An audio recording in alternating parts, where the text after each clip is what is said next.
ప్రజాతంత్రకు స్వాగతం. 18వ లోక్సభ ఎన్నికల ఫలితాలు ప్రజాస్వామ్యవాదులు ఒక కొత్త ఉత్సాహాన్ని స్ఫూర్తినిచ్చినాయని చెప్పవచ్చు. ఎన్నికల ప్రచారాల్లో జరిగిన రాజ్యాంగ మార్పు అంశం ప్రజాస్వామ్యవాదులను కొంచెం ఆందోళనకు గురి చేసింది. అందుకు కారణం భారతీయ జనతా పార్టీ 400 స్థానాలను ఆశిస్తూ విస్తృతంగా ప్రచారం చేయడం ప్రజాస్వామ్యవాదులను కొంత ఆందోళన గురి చేసింది. కారణం కేవలం ఒక వ్యక్తి ఆ పార్టీని శాసించడం చాలా స్పష్టంగా కనిపిస్తున్నది. దేశంలో ప్రజాస్వామ్యం ఎంత బలంగా ఉందో ప్రజలు ఈ మధ్య ఇచ్చిన తీర్పులో స్పష్టమైనప్పటికీ భారతీయ జనతా పార్టీలో ఆ ప్రజాస్వామ్యం లేనట్టుగా కనిపిస్తున్నది.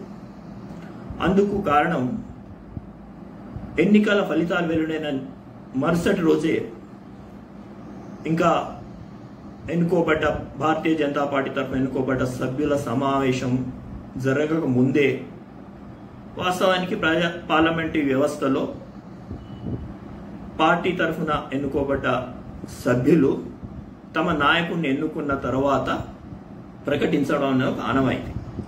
కానీ ఆ పార్టీలో అటువంటి సమావేశం ఏమీ జరగక ముందే ఒకరిద్దరు నాయకులు నరేంద్ర మోడీ పేరును ప్రస్తావించడం తమ నాయకుడిగా, అందుకు తెలుగుదేశం పార్టీ, జనతాదళ్ యు మద్దతును ప్రకటించడం అంతా యాంత్రికంగా జరిగిపోయింది. వాస్తవానికి ఇప్పటి వరకు, ఈ రోజటి వరకు కూడా, ఈ మాట్లాడుతున్న సమయం వరకు కూడా ఇంకా భారతీయ జనతా పార్టీ పార్లమెంటరీ సభ్యుల సమావేశం జరగలేదు. సరే, అది వారి అంతర్గత వ్యవహారం. ఆ పార్టీలో ప్రజాస్వామ్యం ఉన్నదా లేదా, ఇంకా ఎంతకాలం నరేంద్ర మోదీనే నాయకత్వాన్ని వారు బలపరుస్తారు అన్నది వాళ్ళ అంతర్గతంగా జరుగుతున్న విషయం. మరో అంశం ఈ ఎన్నికల ఫలితాల్లో మనకు కనిపించింది మతం. మతానికి రాజకీయాల్లో స్థానం లేదు అని చెప్పి ప్రజలు ఏకగ్రీవంగా తీర్పునిచ్చారు. కారణం, రామ మందిర నిర్మాణం, అయోధ్యలో రామ మందిర నిర్మాణాన్ని ఎంత ఎన్నికల అంశంగా చేయాలనుకున్నారో అది కాస్త ప్రాధాన్యత లేని అంశంగా జరిగిపోయింది. ప్రజలు కూడా, ఓటర్లు ప్రజలు కూడా ఆ అంశాన్ని ఏమాత్రం కూడా లెక్కలోకి తీసుకోలేదు.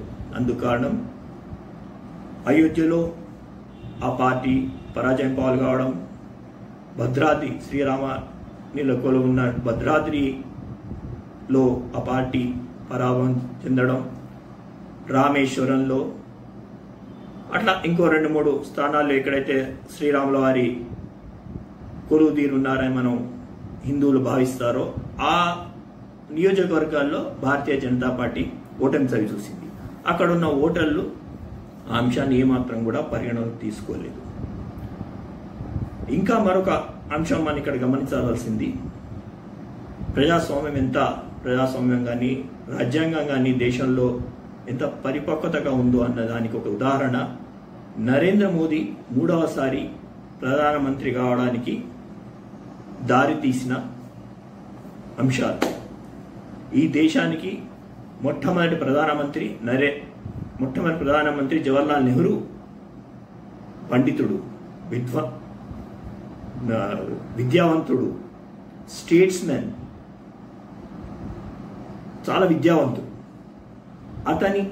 వారు 3 సార్లు ప్రధానమంత్రిగా పదవీకాలం చేపట్టిన తర్వాత వారి పక్కన ఒక ఛాయ్ వాలా ప్లాట్ఫామ్, రైల్వే ప్లాట్ఫామ్ పైన ఛాయలు అమ్ముకున్న ఒక వ్యక్తి, ఇంటింటికి తిరిగి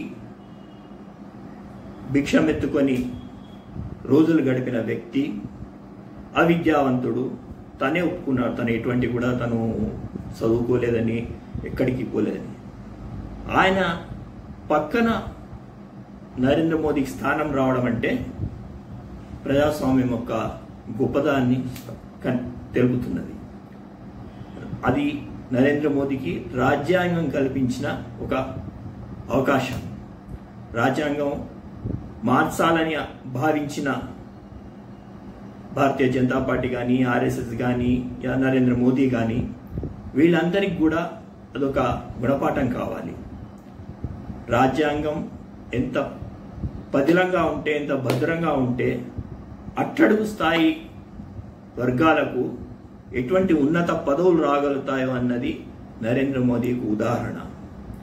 ఇంకా రాజ్యాంగాన్ని మారుస్తాము, పౌరసత్వ మార్పు చేస్తాము అన్న ఆలోచనను పక్కన పెట్టి సంకీర్ణ ప్రభుత్వాలను ఇప్పుడు తప్పదు.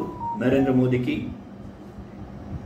మిత్రపక్షాలైన తెలుగుదేశం, జనతాదళ్ యువతో కలిసి, ఇతర మిత్రులతో కలిసి ఆయనకు ప్రయాణం చేయాల్సి వస్తుంది. అది 5 సంవత్సరాల పాటు కొనసాగుతుందా? తను తీసుకునే నిర్ణయాలకు మిత్రపక్షాలు సంఘీభావం ప్రకటిస్తాయా, కలిసి వస్తాయా అన్నది రాబోయే రోజుల్లో తెలుస్తుంది. Thank you.